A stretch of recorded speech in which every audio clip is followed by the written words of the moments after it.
Good Tuesday morning, everyone. Hope yours is going well. So, we've spent a lot of time over the last several days talking about the Russell Wilson finger injury and what it means for this team. And now, I would like to take this opportunity to start tilting the focus back towards the more, I don't want to say more important things, but the more telling things with regard to this team. Of course, don't get me wrong. The Russell Wilson injury, that's big. It's worth spending a lot of time talking about. It affects this team tremendously. It may very well derail this season in terms of making the playoffs versus not making the playoffs.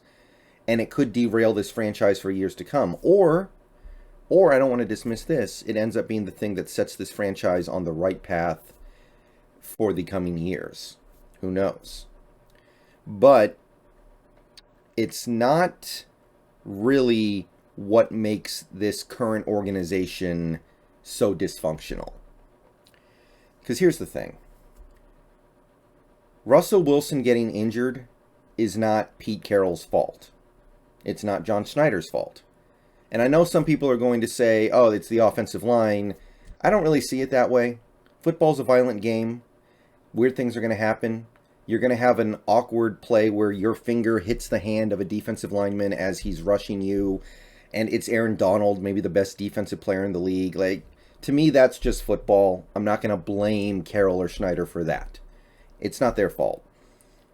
But what things are Carroll and Schneider's fault? This defense. And like I said a couple times already, the Wilson injury kind of acted as a distraction. Wilson got injured, and some people are so fixated on that right now, and I understand why, but they almost forget how bad this defense is right now. And that extends to other parts of this team too.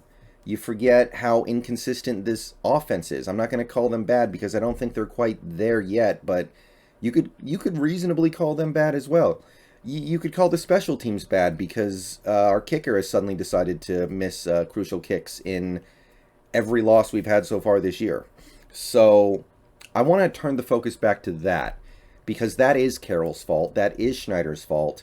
And I want to examine something related to those things. We're going to go to the defense here. We're going to take a look at a Twitter string here. And we're going to do something that I haven't done before, and we're going to see if YouTube allows it. So, Ted Wynn on Twitter of Football Film Analysis, this is a guy who likes to study all 22s, had this tweet string after the game. Couldn't confirm without the film, but the Rams really kept calling the same play over and over again last night, and Seattle could not stop it. I don't recall ever seeing a pass play called this many times in a NFL game. And I am going to play some of these clips, and we're going to see if the NFL strikes me down with a hammer for putting these in my videos. If I end up having to do it, I will just block out the video on your guys' screen when I play it, and you can probably just go watch it on Twitter itself. So I don't know very much about Ted Wynn. I don't know if he's prone to hyperbole. I don't know if he makes statements like this all the time. But when I see this statement, I assume that somebody like a Ted Wynn is probably not going to say it unless he believes it's actually true. I don't recall ever seeing a pass play called this many times in an NFL game. So here's the first clip. It's from the third quarter, 6:26 left. Rams up 9-7. And let's take a look at this play here real quick. So it looks like, empty. And I'm looking at this play, and this one goes to, I think that is, I'm sorry, I wasn't able to catch which Rams receiver that was. So I'll just let the clip play a couple times, and you can kind of see what's going on here. And the thing that amuses me about this play is that it strongly resembles my favorite play from Madden 2005. This was one of my cheese plays. And you can see that it gets Cooper Kupp on a linebacker, and DJ Reed gets beat by the receiver from the left side. I'll let it play just one more time before moving on, but you can see what's going on in this play. It's probably not the easiest play in the world to stop. I understand that.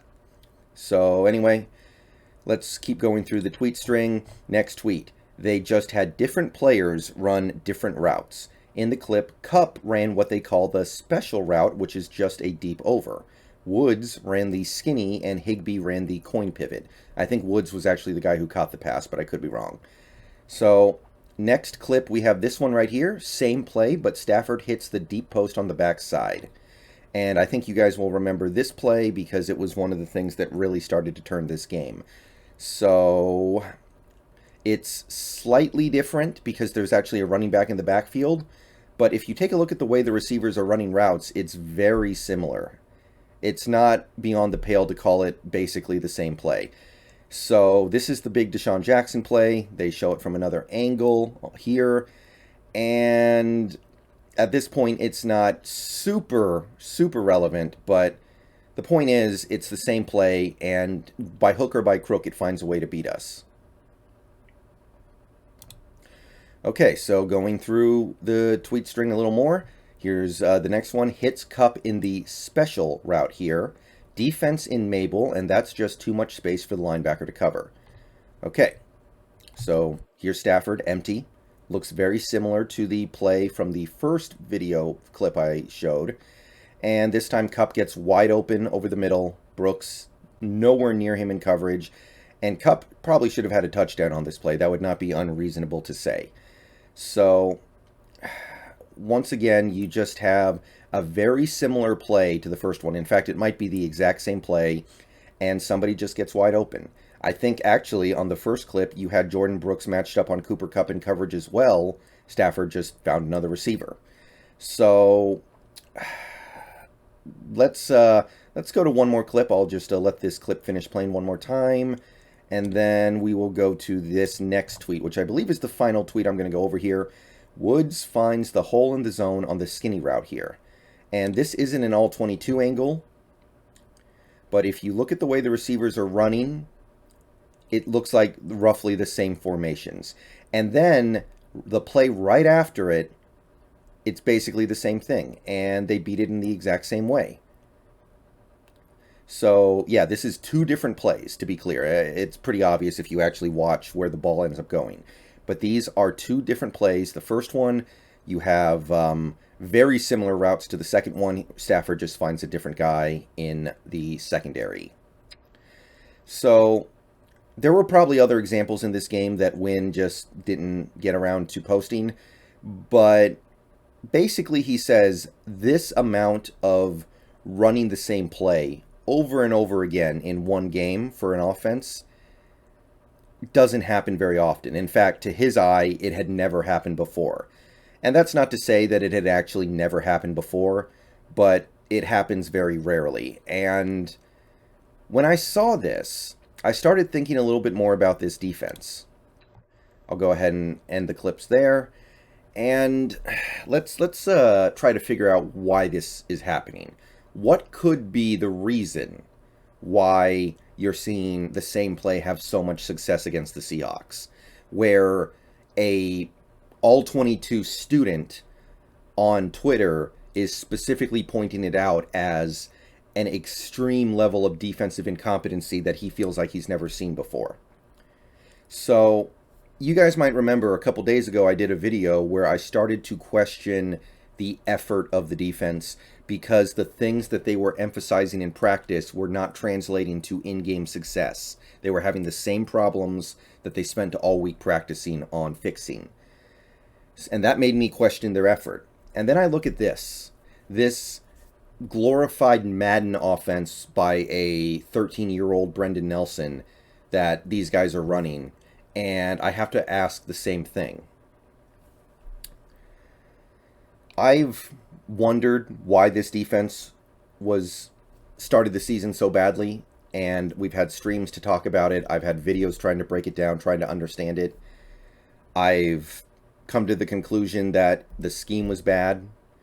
I've come to the conclusion that the players that we have are wrong for the scheme we're trying to run.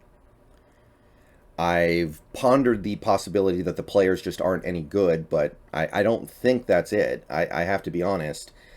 I Too many of our players have been good in recent years for me to believe they all went bad at the same time. So until I saw that quote from Pete Carroll, and until I saw these clips, I didn't really question their effort. But when I see this starts to make me think the players just don't really care that much. You get beat by the same play over and over again. You apparently can't do the things that you spend all week working on in practice because it's been a problem before. I'm starting to wonder if maybe these guys are just checked out. And if they were checked out before, they're really going to be checked out going forward. A few people in my comments and in my Discord and just talking about the Seahawks in general have suggested that the defense is going to play a lot better over the next 3 weeks because with Wilson out, they know that they have to play over their heads in order to get wins. They're going to go out there and be willing to run through a brick wall to get defensive stops because they know that's what it takes to win games when you don't have your quarterback. And this has happened before, and I understand the thought process. But I have to be honest here. I could see it very easily going the other way. I could see this team deciding, well, we don't like our coordinator, we don't like our coach, we don't like our scheme, maybe we don't like this front office, and you know what? We just lost our quarterback, and this is going to be even harder, so whatever crap they had to give before, maybe not going to be there. So I I want to stress again, I'm not rooting for this because I don't want to have to sit there and watch it for 3 hours on Sunday. I don't, or Monday or whenever it is we play our games. I don't. And I just I want it. I don't mind losing, but I want to see at least a semi-competitive game. But I got to be honest, guys, looking at it, I really feel like a complete team laydown is on the table for these Seahawks. I am seeing signs that make me think this is an effort problem.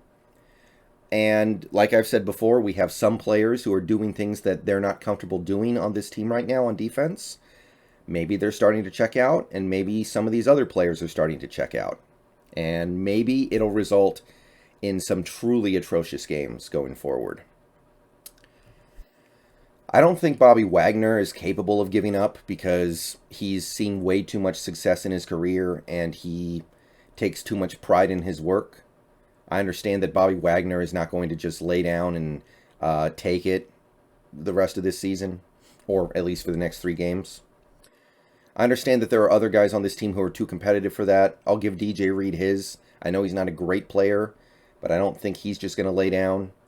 I don't think Jamal Adams is going to lay down. Now, he's not playing very well right now overall, but I don't think he's just going to decide he doesn't care anymore. But there are guys on this team who could very reasonably just decide, you know what? I got too much stuff going on in my life to worry about playing for a scheme that doesn't suit me and coaches who I don't think are good for a team that doesn't really have a shot. Again, not rooting for it, raising the possibility, and providing evidence of what I'm talking about. Sorry, guys. I know we don't like to have this. I can't believe we're having this discussion right now. And I know some people are going to get mad at me for implying that an NFL player is capable of not giving a crap about the game that he's playing in. But I've seen it happen before. I don't know if it's happened to these Seahawks before off the top of my head, but honestly, it probably has. And if you start to see guys like Carlos Dunlap and Benson Mayowa go, I'm sick of dropping back into coverage. This is bullcrap. I mean, just a couple years ago, didn't Dunlap basically go on strike against the Bengals because they were trying to play him at linebacker in a 3-4 defense? Yeah, that didn't end well with Cincinnati. So I don't know why expecting him to play coverage routinely here is going to work out any better. So, let me know what you guys think. Are you seeing the signs of a team beginning to give low effort? Are you seeing the signs of a team that might be willing to just roll over and die? I kind of am. We would like to sit here and say that these guys are making thousands, tens of thousands, hundreds of thousands, millions of dollars a game, and that they're going to go all out every play. But we know that's not true. We know that's not how this works. And we know these guys are fully capable of just dogging it to collect a paycheck. So these plays, man, I can see nothing else. And hearing about what Pete Carroll had to say, I have to question it. I have to question the effort. I've never questioned any effort from a Pete Carroll coach team, but maybe these guys are just done giving effort. It's on the table, and it's going to lead to some unwatchable football, but I would be remiss to not point out that it would result in some change, which seems needed to me. Peace out, Go Hawks. Let me know what you think, and we'll talk more later.